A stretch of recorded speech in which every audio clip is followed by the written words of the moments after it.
देखिए, अब हम बात करने जा रहे हैं वैदिक सभ्यता की। जब हम बात करते हैं, ठीक ना, तो वैदिक सभ्यता की जब हम बात करते हैं तो सिंधु सभ्यता के पतन के बाद जो नवीन सभ्यता प्रकाश में आई, इसे हम वैदिक सभ्यता के नाम से जानते हैं।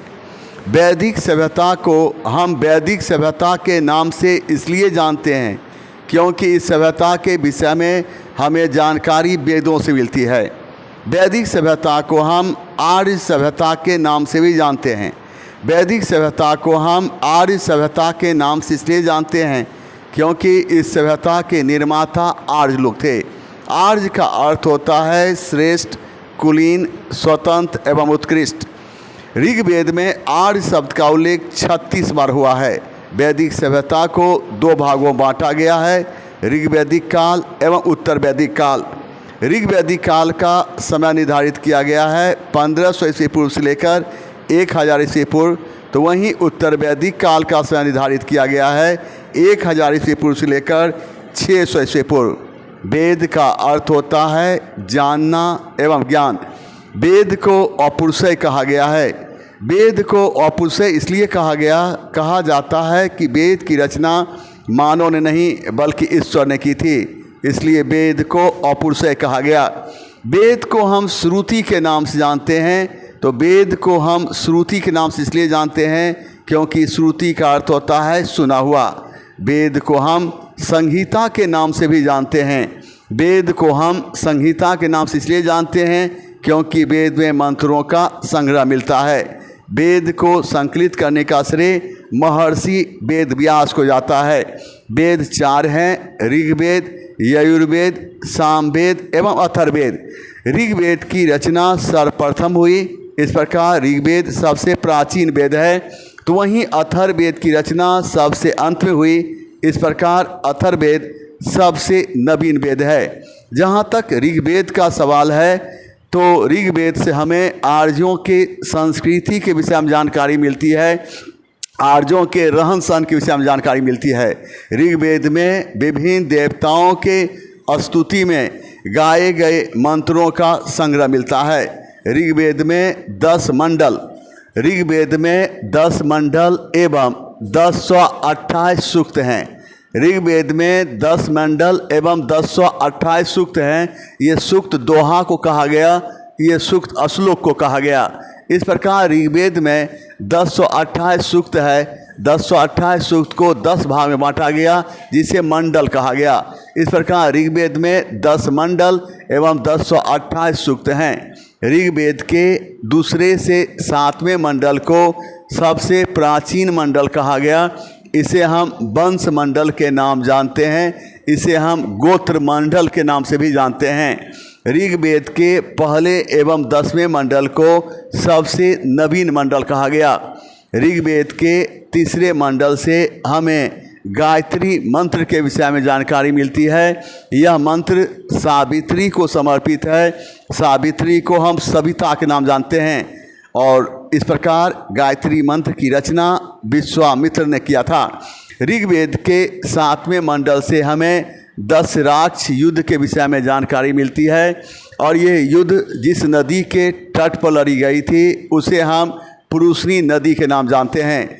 10 राक्ष युद्ध को 10 राक्ष युद्ध इसलिए कहा गया क्योंकि यह युद्ध 10 राजा के बीच लड़ी गई थी। इस युद्ध का मुख्य कारण माना जाता है भरत कुल के राजा सुदास द्वारा पुरोहित पद पर से विश्वामित्र को हटाया जाना। इस प्रकार इस 10 राक्ष युद्ध में एक तरफ भरत कुल के राजा सुदास एवं उनके पूर्व पुरोहित वशिष्ठ मुनि थे, तो दूसरी तरफ पुरु वंश के राजा पुरुकुत्स एवं उनके पुरोहित विश्वामित्र थे। और इस युद्ध में भरत कुल के राजा सुदास की जीत हुई थी। अपने देश का नाम भरत वंश के राजा के ही नाम पर रखा गया।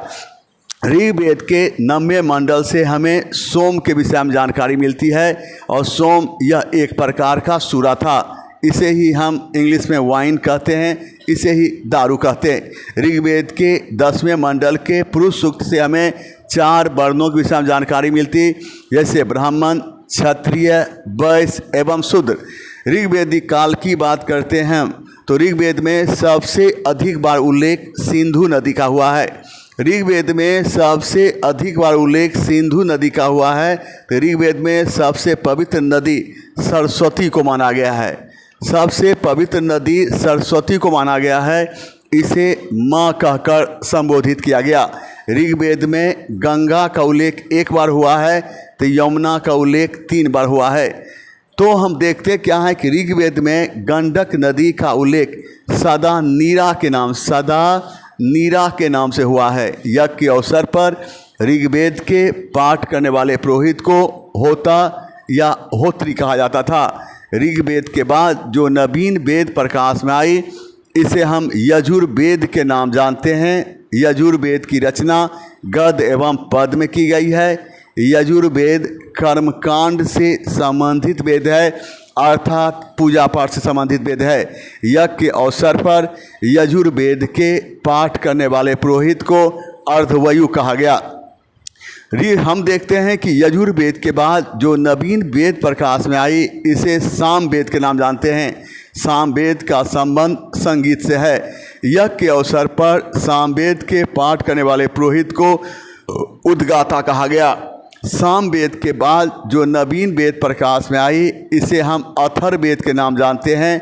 अथर्ववेद का संबंध जादू, टोना, भूत, प्रेत, चिकित्सा इत्यादि से है। यज्ञ के अवसर पर अथर्ववेद के पाठ करने वाले पुरोहित को ब्रह्मा कहा गया। इसका काम यज्ञ का निरीक्षण करना था। अथर्ववेद में भी कीटनाशक का भी उल्लेख मिलता है। जहाँ तक उपनिषद का सवाल है, उपनिषद का अर्थ होता है समीप बैठना, अर्थात ब्रह्म विद्या को प्राप्त करने के लिए गुरु के समीप बैठना। उपनिषद से हमें दार्शनिक बातों के विषय में जानकारी मिलती है, जैसे आत्मा क्या है, परमात्मा क्या है। भारत का आदर्श वाक्य सत्यमेव जयते, इसका उल्लेख जिस उपनिषद में मिलता है उसे हम मुंडकोप उपनिषद के नाम से जानते हैं। यम नचिकेता संवाद का वर्णन जिस उपनिषद में मिलता है उसे हम कठोप उपनिषद के नाम जानते हैं। उपनिषदों की कुल संख्या 108 है। इसे वेदों का सार, ब्रह्म विद्या एवं वेदांत के नाम से भी जानते हैं। जहाँ तक बात है तो हम देखते हैं कि वेद की रचना पूरी तरह से संस्कृत में की गई है, इसलिए वेद को समझना कठिन है। वेद को आसानी से समझने के लिए जिसकी रचना की गई, इसे वेदांग कहा गया। इस प्रकार वेदांग 6 हैं। नंबर 1 शिक्षा, नंबर 2 कल्प, नंबर 3 व्याकरण, नंबर 4 निरुक्त, नंबर 5 छंद, नंबर 6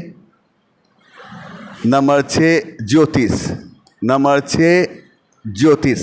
अब हम देखते क्या है कि वेदांग की बात करते हैं। शिक्षा, वेदों के सही ढंग से उच्चारण के लिए जिसकी रचना की गई उसे शिक्षा कहा गया।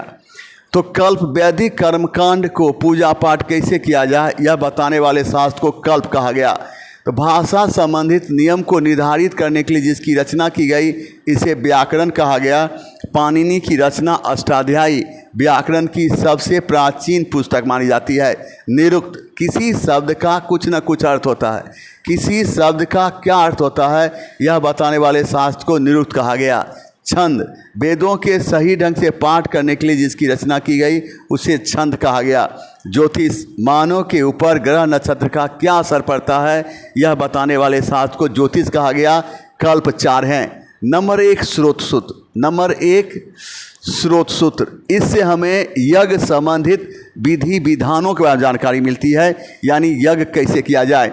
नंबर 2 में धर्म सूत्र, इससे यह पता चलता है कि राजा एवं प्रजा के बीच किस तरह का संबंध होना चाहिए।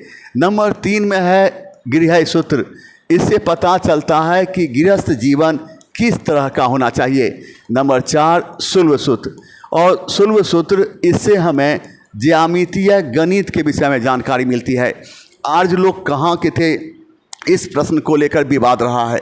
इतिहास में विवाद रहा है, लेकिन महान इतिहासकार मैक्स मुलर के अनुसार आर्यों का मूल निवास स्थान मध्य एशिया में बैक्टीरिया था, और जब आर्य भारत आए तो ये सर्वप्रथम पंजाब में बसे, इसके बाद अफगानिस्तान में बसे, यही मान्य है।